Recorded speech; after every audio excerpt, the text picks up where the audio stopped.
kind of manageable for people that don't have the thinking skills to.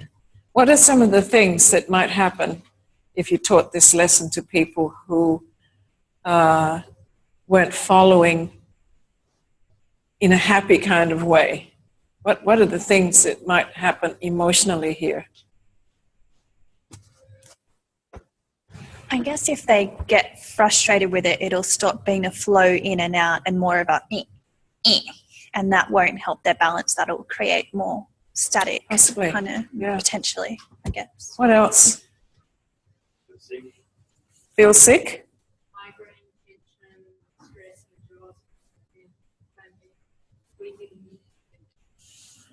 If that did happen, no, an array of sick feelings. No, but migraines and yeah. Somebody over here was going to say something. No? What about people with dyslexia and problems with crossing the body median? It's a fantastic lesson.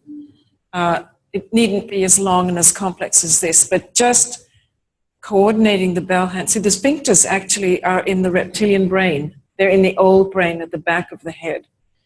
They're separate from the musculoskeletal system.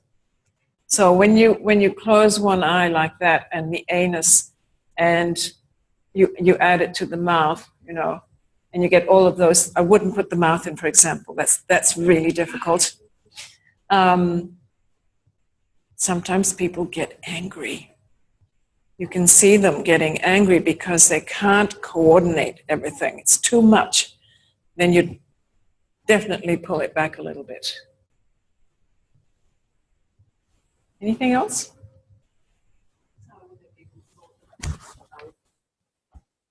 I even would like to try it with a stroke client.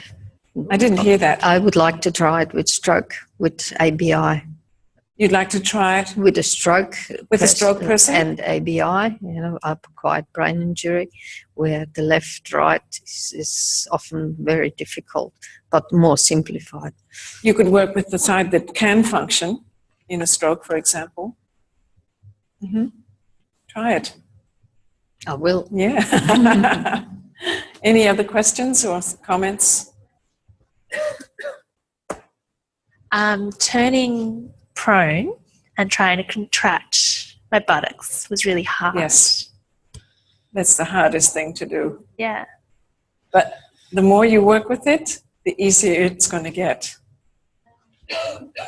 Did somebody have trouble contracting one without the other? Or could you? Yes? I did.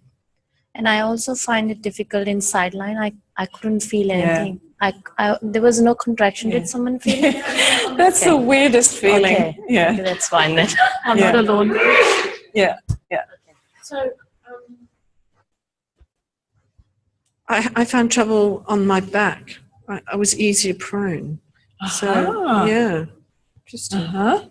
Because what other position could you get somebody in to get their buttocks to contract?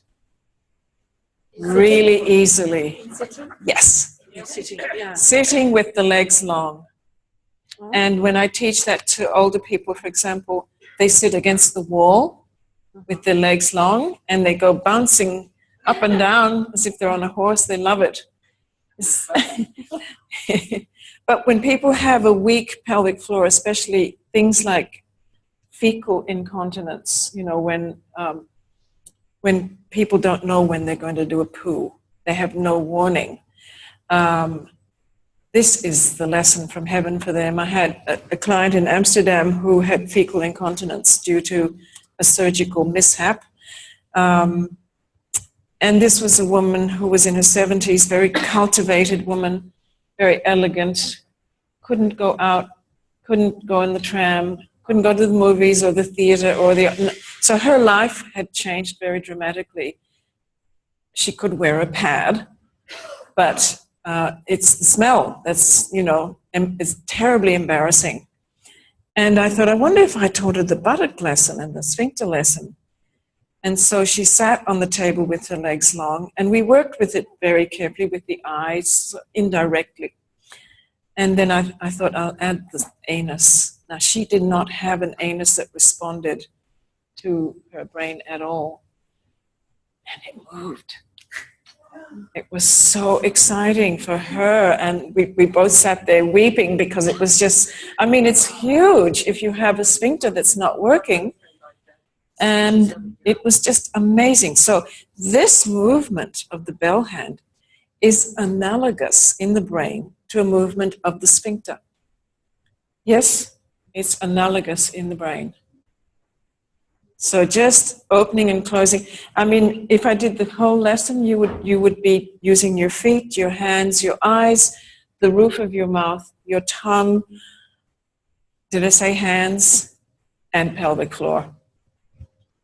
That's the complete lesson. And you would be on your side and you'd be opening and closing and opening and closing. It's a wonderful lesson, really. Yes? Would that movement be good for someone that can't open the jaw, the hands? Absolutely.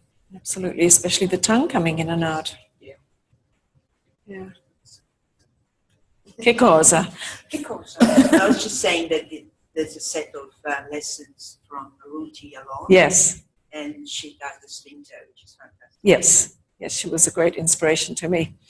And Judy Pippin and Barbara Bell in Queensland were the first people to put the idea out into the Feldenkrais world.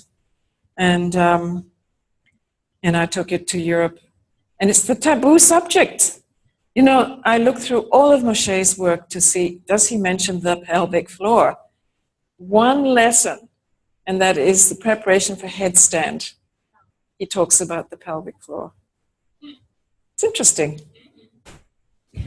So there you go. Modification. Pardon me? Is this your, you built on those, this HM is your modification?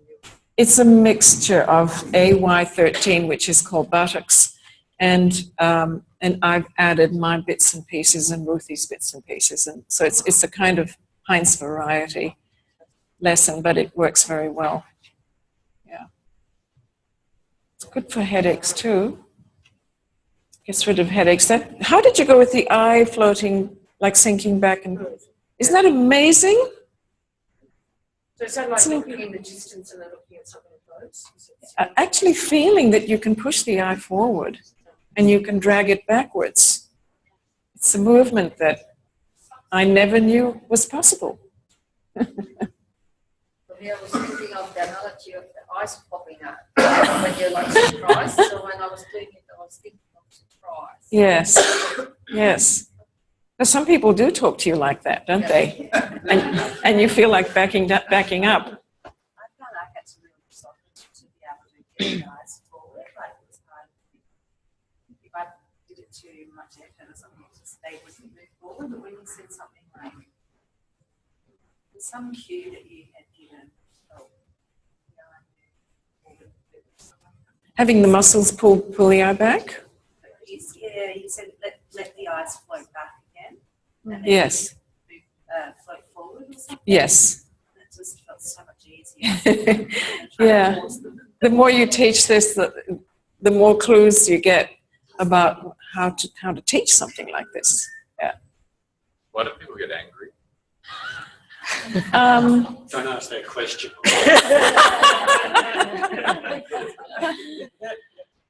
I think that people who have trouble with coordination and learning, people who have trouble with learning can get very frustrated.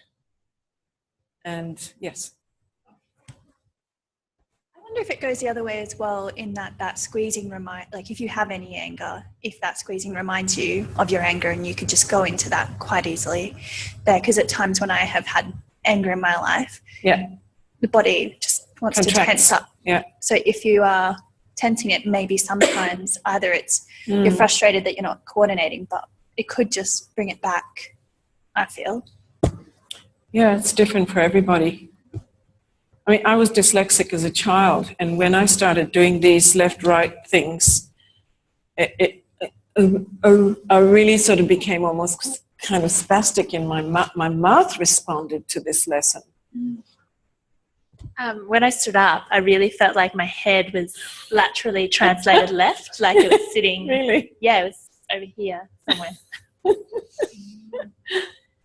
So we've got this special Feldenkrais sign. If we see each other at the airport, we can just go like this instead of winking.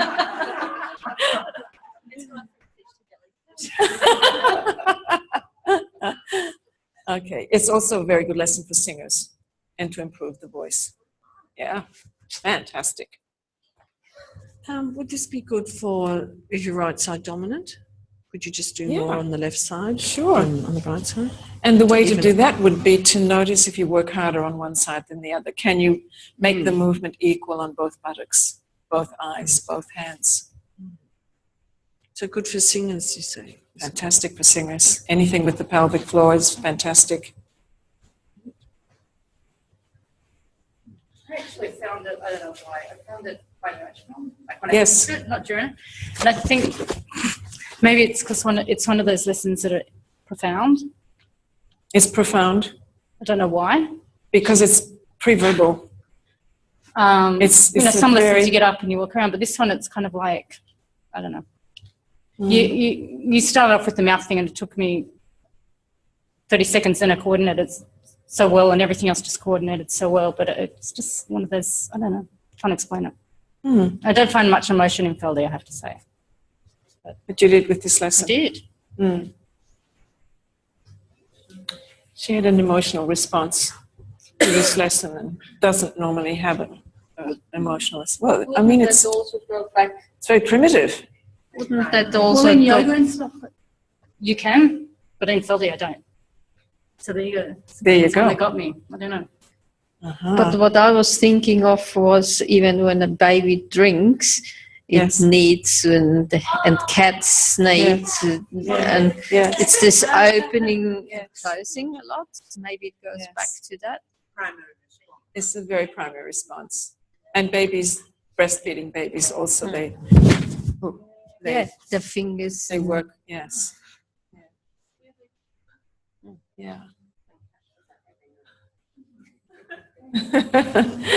Okay. Oh, happy little anuses, you can go home now. I'll go to my cat. See you tomorrow. Thank you. Thank you. So this segment, some of you have been scheduled for FIs.